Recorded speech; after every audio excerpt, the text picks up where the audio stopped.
Olá pessoal, tudo bem? Bem-vindos ao canal Você Não Sabia? Eu sou o Carlos e no vídeo de hoje nós iremos fazer um pequeno estudo sobre Romanos 10. Você já parou para pensar que talvez mesmo frequentando uma igreja, lendo a Bíblia ou fazendo tudo certinho, você ainda não entendeu o que realmente significa ser salvo? E se eu te dissesse que existe um capítulo na Bíblia que revela isso com clareza cirúrgica? Um capítulo que explica o caminho exato para a salvação e desmascara o engano do legalismo e ainda mostra por que tantos rejeitam Jesus, mesmo depois de ouvir falar dele. Esse capítulo existe e está em Romanos 10. Hoje, no Você Não Sabia, vamos mergulhar em uma das declarações mais poderosas da Bíblia, que é essa: se com tua boca confessares o Senhor Jesus e em teu coração creres que Deus o ressuscitou dentre os mortos, serás salvo. Isso está em Romanos 10, versículo 9. Mas o que isso realmente significa? Por que Paulo escreveu isso? O que tem por trás dessas palavras? E o mais importante, o que isso tem a ver comigo e com você hoje? Então, fica comigo até o final desse vídeo e eu te garanto, você nunca mais vai olhar para Romanos 10 da mesma forma. Então, vem comigo. Para entendermos a força de Romanos 10, primeiro precisamos voltar no tempo. Não basta ler o texto, precisamos entrar dentro dele. O autor, o apóstolo Paulo. Estamos falando de Paulo, o maior missionário da fé cristã, antes conhecido como Saulo de Tarso, perseguidor feroz da igreja. Mas agora ele é um homem transformado, com um chamado ardente a anunciar o evangelho. Primeiro aos judeus, depois aos gentios. Paulo conhecia as escrituras como poucos, fariseu, discípulo de Gamaliel, fluente em hebraico, aramaico e grego, mas acima de tudo, conhecedor da graça. E um detalhe, ele não escreve como um teórico, ele escreve como alguém que conheceu o Cristo ressuscitado. Alguém que caiu do cavalo literalmente ao ser confrontado pela verdade que antes perseguia. Onde e quando foi escrita essa carta? A carta aos Romanos foi escrita por volta do ano 57 a 58 depois de Cristo, provavelmente durante a estadia em Coríntio, uma cidade movimentada, cheia de comércio e de pecado. Ali, hospedado na casa de um crente chamado Gaio, com a ajuda de um secretário chamado Tércio, Paulo dita uma carta que mudaria a história da fé cristã. Em uma referência histórica, essa informação aparece discretamente em Romanos 16, versículo 22, onde Tércio se identifica como alguém que escreveu a carta sob ditado. Detalhe, assim revela a humanidade do texto e a inspiração divina por trás dele. E para quem Paulo escreve essa carta? O público-alvo de Paulo era a igreja em Roma, mas essa igreja não era uma igreja fundada por ele. Paulo nunca tinha estado ali. Ele escreve para um grupo de cristãos que vivia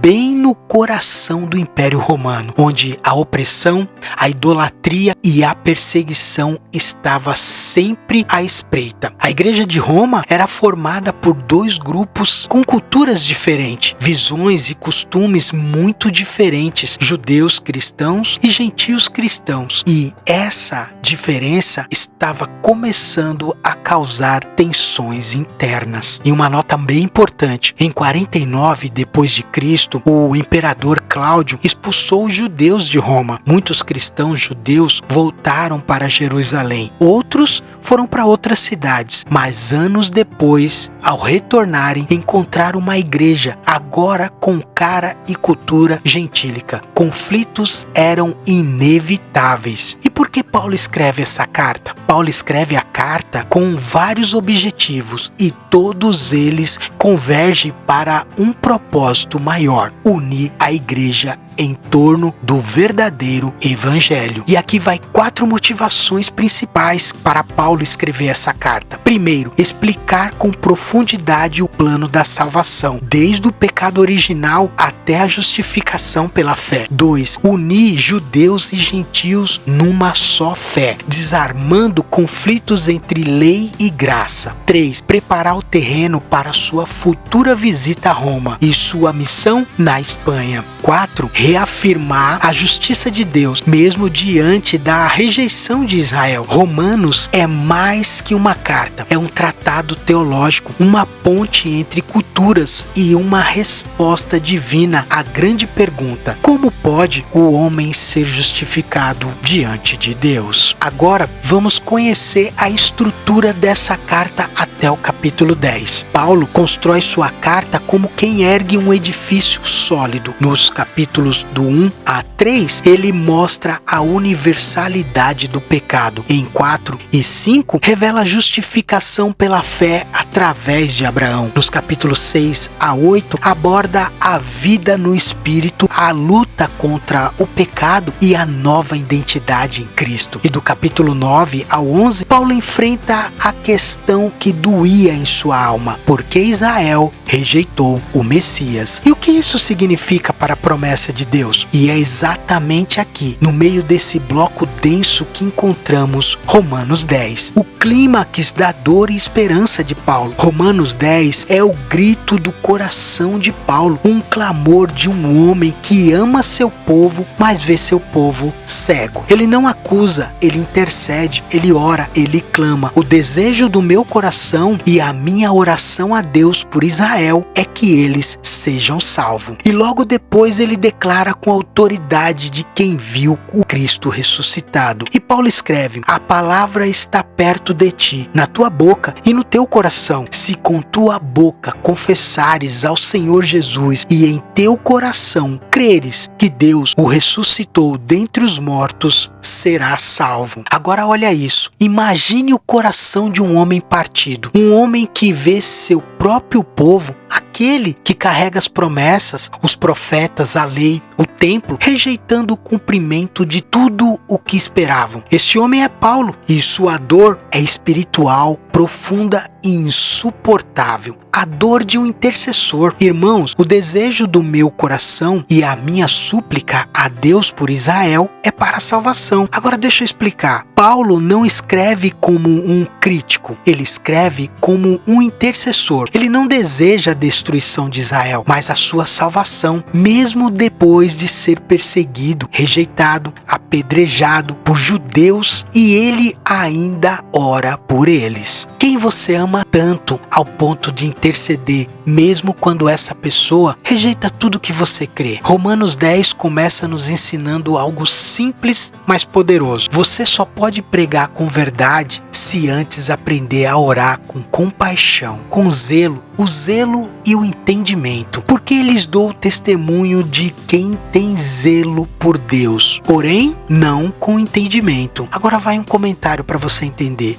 Zelo é coisa séria, é paixão, é dedicação, mas zelo sem direção é destruição. Vou fazer uma ilustração para você entender. Um carro em alta velocidade, mas sem volante. Uma vela acesa no meio do deserto sem nada para iluminar. Sabe o que é isso? O problema de Israel não era a falta de religiosidade, era excesso de religiosidade com ausência de revelação. Eles eram sinceros, mas estavam sinceramente errados. E quantos de nós hoje vivem esse mesmo tipo de fé, cheio de regras, rituais, moralismo, mas longe do verdadeiro conhecimento de Cristo? Paixão por Deus, mas sem obediência ao Evangelho, tentando estabelecer a própria justiça, pois, desconhecendo a justiça de Deus e procurando estabelecer a sua própria, não se sujeitavam à justiça de Deus. Esse é o núcleo do problema espiritual de Israel e de muitos de nós. Eles queriam ser justos por méritos próprios, pela lei, pela obediência externa, mas a justiça de Deus não é conquistada, ela é recebida pela fé. Desde o tempo de Moisés, os judeus sabiam que a lei apontava para algo maior. O sistema de sacrifício, o dia da expiação, os profetas, tudo isso gritava: vocês precisam de um Salvador. Mas quando ele veio, eles não o reconheceram. É como se alguém soubesse um mapa com um X marcado, e quando chega no lugar, em vez de pegar o tesouro, se agarra ao papel e recusa o presente. Cristo era o fim da lei, porque o fim da lei é Cristo para a justiça de todo aquele que nele crê. Aqui a palavra fim em grego é telos, que significa não apenas encerramento, mas propósito final, alvo, cumprimento. Paulo não diz que a lei foi jogada fora. Ele diz que Cristo é o cumprimento pleno da lei. Ele é a realidade para a qual toda a antiga aliança apontava. A teologia da nova aliança, a lei foi dada para mostrar o pecado. Está em Romanos 3, versículo 20. Cristo veio para levar o pecado e dar a justiça. Está em 2 Coríntios, capítulo 5, versículo 21. Agora, a justiça não é algo que fazemos, é algo que recebemos pela fé em Jesus. Cristo não anula a lei, ele a completa. E quem crê nele recebe gratuitamente aquilo que ninguém jamais conseguiu conquistar por mérito, a justiça perfeita diante de Deus. Agora eu vou deixar uma reflexão para você. Você está tentando merecer o favor de Deus ou está confiando na justiça de Cristo? Romanos 10 nos confronta com uma verdade dura. Religião sem revelação é idolatria de si mesmo. E zelo sem verdade é uma chama que consome, não que ilumina. Então, ore como Paulo. Interceda por aqueles que você ama e aqueles que você não ama também. Mas também examine sua fé. Ela está baseada na justiça ou na de Cristo? Aonde está baseada a sua fé? Zelo não salva. Emoção não salva. Tradição não salva. Somente a fé em Jesus Cristo. O cumprimento perfeito da lei pode nos tornar justos diante de Deus. E é com essa base, a justiça pela fé, que Paulo agora vai revelar o caminho da salvação, versículo por versículo. E no próximo bloco, ele não apenas explica, ele revela o mapa da eternidade. Até aqui, Paulo revelou o drama do coração judeu. Muito zelo, mas pouca luz. Agora, ele apresenta o caminho da justiça verdadeira, aquele que não exige esforço sobre-humano, mas fé simples, viva e transformadora. E qual a diferença entre a lei e a fé? Moisés escreve que o homem que pratica a justiça que vem da lei viverá por ela. Mas a justiça que vem pela fé diz assim: não digas em teu coração, quem subirá ao céu? Isto é, para trazer do alto a Cristo. Vamos explicar. Paulo começa constatando duas ideias. Primeiro, a justiça da lei, baseada em obras, esforço humano e cumprimento de mandamentos. E dois, a justiça pela fé, baseadas na obra de Cristo, recebida por quem crê. E ao citar Moisés, Paulo está dizendo: quem viver pela lei, então obedeça tudo perfeitamente, sem errar. Mas quem consegue isso? E é por isso que ele apresenta outro caminho, a justiça que vem pela fé e que já foi revelada por Cristo. O impossível já foi feito. Quem descerá ao abismo? Isso é para tornar a trazer dentre os mortos a Cristo. Paulo está dizendo: não tente fazer o que Deus já fez. Você não precisa subir ao céu. Cristo já veio. Você não precisa descer ao abismo. Cristo, ele já desceu e já ressuscitou. É como alguém tentando construir uma ponte para Deus sem perceber que Deus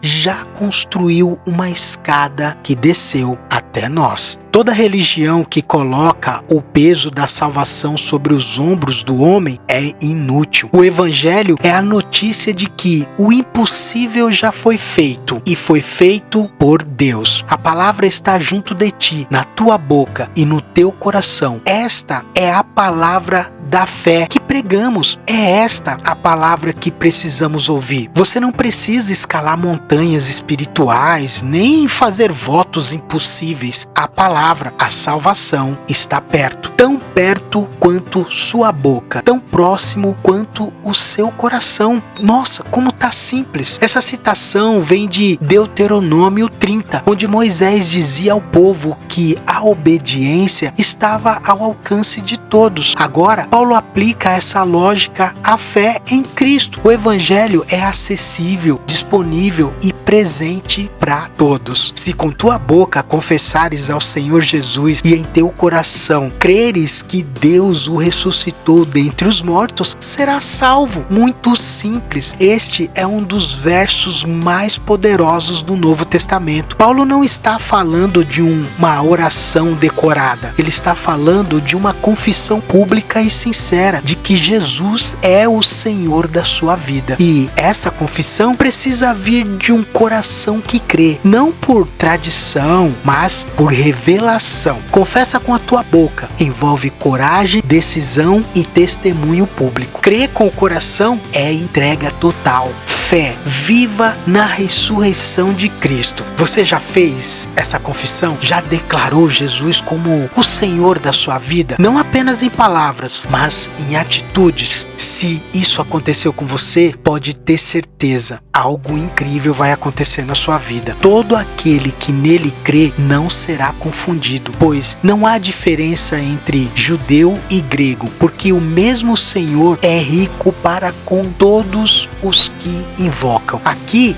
está a beleza do evangelho. Não há distinção, nem cor, nem cultura, nem passado, nada. O mesmo Senhor é o Senhor de todos os que nele crê e salva todos os que invocam, porque todo aquele que invocar o nome do Senhor será salvo. Paulo cita Joel capítulo 2 versículo 32, um texto que os judeus conheciam bem, mas agora ele aplica essa promessa universalmente. Judeu, grego, escravo, livre, homem, mulher, todos, se invocar, será salvo. Você ainda acha que a salvação depende e pertence a uma igreja específica ou de um histórico religioso perfeito e impecável? Romanos 10 diz o contrário. Quem invoca crendo e confessando é salvo. O evangelho não é um segredo escondido, é uma notícia aberta, uma oferta viva, está perto e está diante de você. Você só precisa crer com o coração e confessar com a tua boca. Se você ainda não fez isso, hoje pode ser o dia da sua salvação. Romanos 10 nos revela a porta da salvação. Mas como alguém pode invocar se nunca ouviu? Como alguém pode crer se ninguém explicou? No próximo bloco, Paulo muda o foco e coloca sobre nós a responsabilidade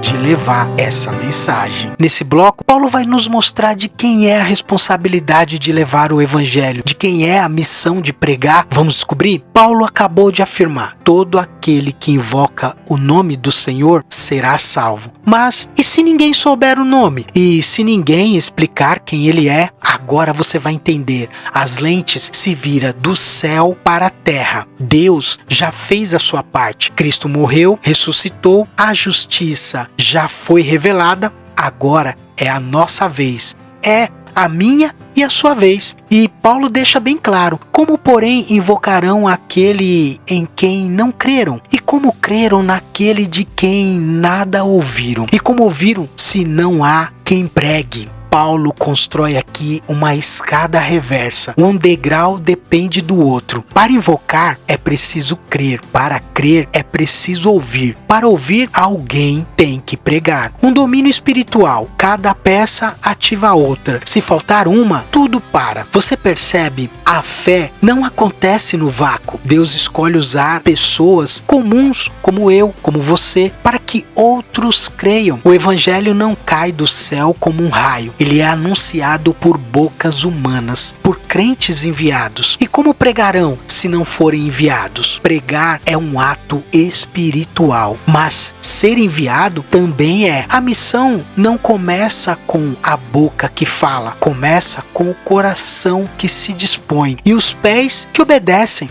Paulo cita Isaías 52, versículo 7. Quão formosos são os pés dos que anunciam as boas novas. Isso foi dito sobre os mensageiros que anunciavam a libertação de Jerusalém. Agora, aplica-se àqueles que anunciam a maior libertação de todas, a salvação em Cristo. O mundo está em guerra espiritual e os que anunciam paz, os pregadores da cruz, têm os pés mais preciosos aos olhos de Deus. Mas nem todos obedecem ao Evangelho, pois Isaías diz: Senhor, quem creu em nossa pregação? Aqui, Paulo nos lembra de algo que todo mensageiro precisa saber. Nem todos vão crer. O sucesso da missão não está na resposta, mas na fidelidade da mensagem. Você não é responsável pela colheita, mas é responsável por lançar a semente. Isaías pregou por décadas, chorou, gritou, intercedeu, mas muitos não creram. Ainda assim, ele permaneceu fiel. Não desanime se zombarem da sua fé. Não recue se sua família ainda não acredita. Continue pregando, continue semeando. A fé vem pelo ouvir, de sorte que a fé vem pelo ouvir e o ouvir pela palavra de Cristo. Você quer gerar fé nos corações? Então pregue a palavra. Não pregue motivação, nem moralismo, nem regras religiosas. Pregue a palavra de Cristo, simples, viva e verdadeira. Cristo salva, Cristo cura, Cristo liberta. É a palavra viva que toca corações mortos. É o Evangelho de Jesus que gera a fé salvadora. A fé salvadora é despertada pela audição ativa da palavra. A palavra deve ser proclamada com clareza, verdade e ousadia. Quem é salvo hoje é porque alguém foi enviado ontem. Você já foi salvo?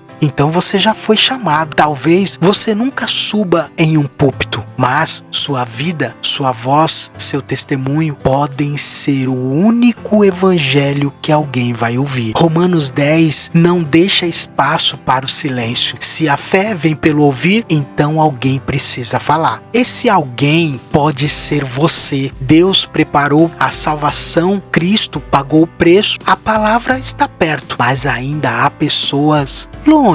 E quem vai até elas? Vamos descobrir? A palavra foi anunciada, a salvação foi oferecida, a justiça pela fé foi proclamada, mas nem todos ouviram, e mesmo entre os que ouviram, nem todos creram. E agora Paulo traz uma das maiores dores do seu coração. Israel rejeitou o evangelho. Mas digo, porventura não ouviram? Sim, por certo, pois por toda a terra saiu a voz deles, e as suas palavras até os confins do mundo. Paulo antecipa a objeção. Talvez Israel não tenha escutado, mas ele responde: ouviram sim, a voz de Deus ecoou.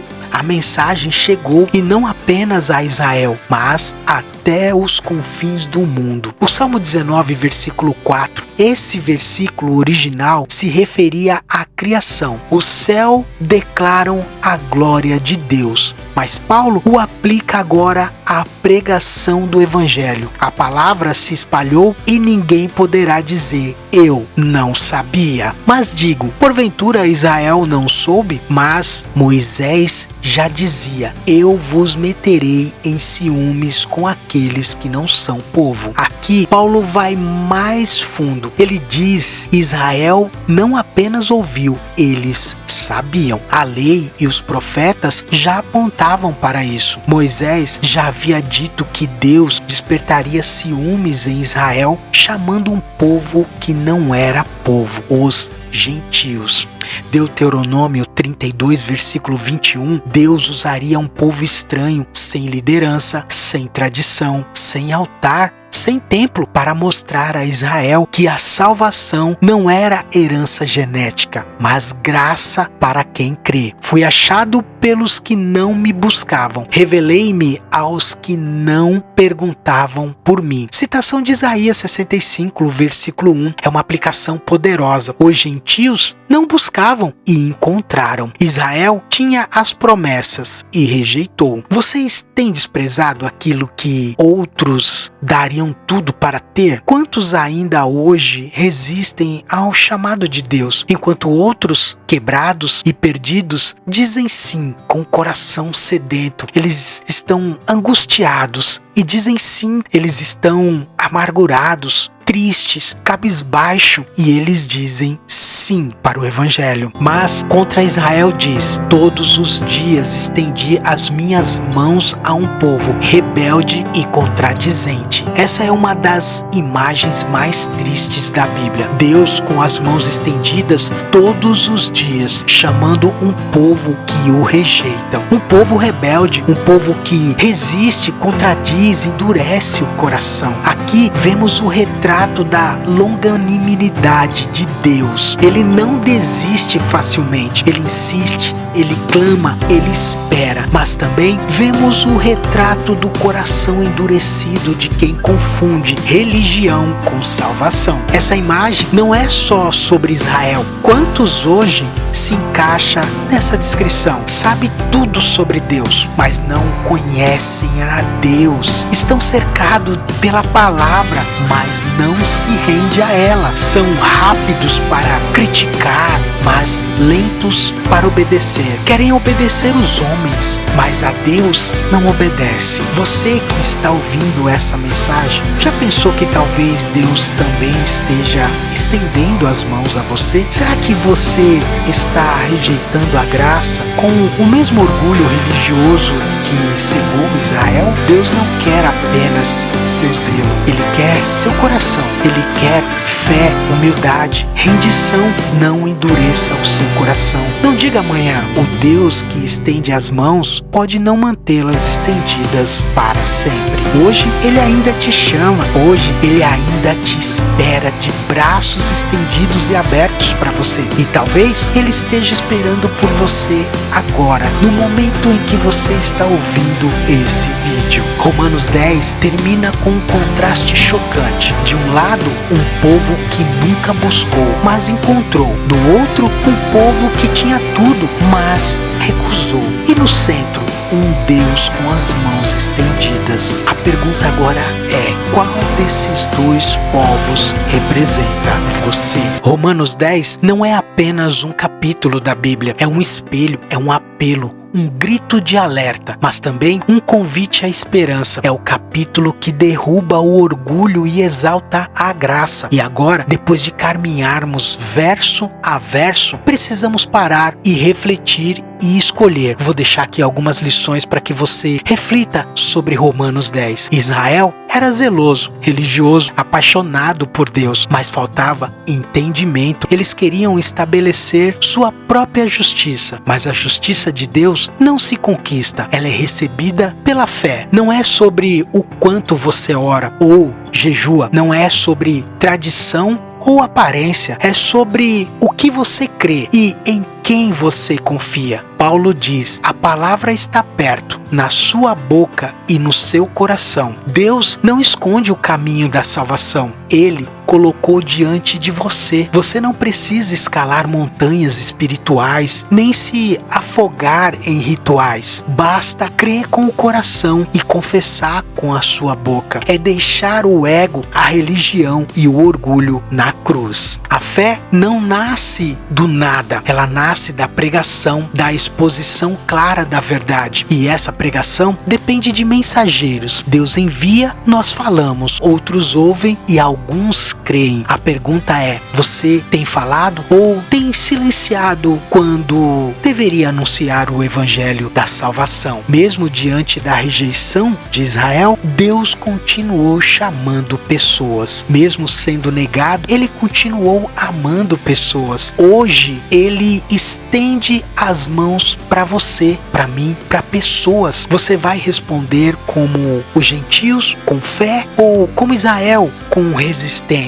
Romanos 10 repete uma frase-chave: todo aquele que invoca o nome do Senhor será salvo. Não importa o seu passado, nem o tamanho da sua culpa, nem os erros que você cometeu na vida, nem as falhas que você irá cometer. O mesmo Senhor é rico em misericórdia e quer te alcançar de qualquer maneira. Hoje, agora, enquanto há vida em você, Ele busca por você e Ele quer salvar você. Você crê que Jesus ressuscitou dos mortos? Você está disposto a confessá-lo como Senhor da sua vida? Então ore, não com palavras decoradas, mas com sinceridade. Diga com a boca o que arde no seu coração, porque a Bíblia não deixa dúvida e nunca vai deixar. Se com a tua boca confessares e em teu coração creres, serás salvo. A palavra está perto e a eternidade também. Agora que você sabe que o zelo sem verdade cega, que a salvação é pela fé, que há um chamado sobre a sua vida e que Deus está com as mãos estendidas para você. Meu Deus, chegamos ao fim, que pena. Romanos 10 não é apenas um capítulo para ser lido, é um chamado para ser respondido. É a voz de Deus que não fala do alto de uma montanha, nem por meio de trovões, mas pela palavra que agora chegou até você. Uma palavra que te confronta, te pergunta: você realmente está salvo? Porque a salvação não é pertencente a nenhuma religião. Não é repetir frases prontas. É crer, é confessar, é entregar. E se essa palavra tocou no seu coração, então talvez hoje não seja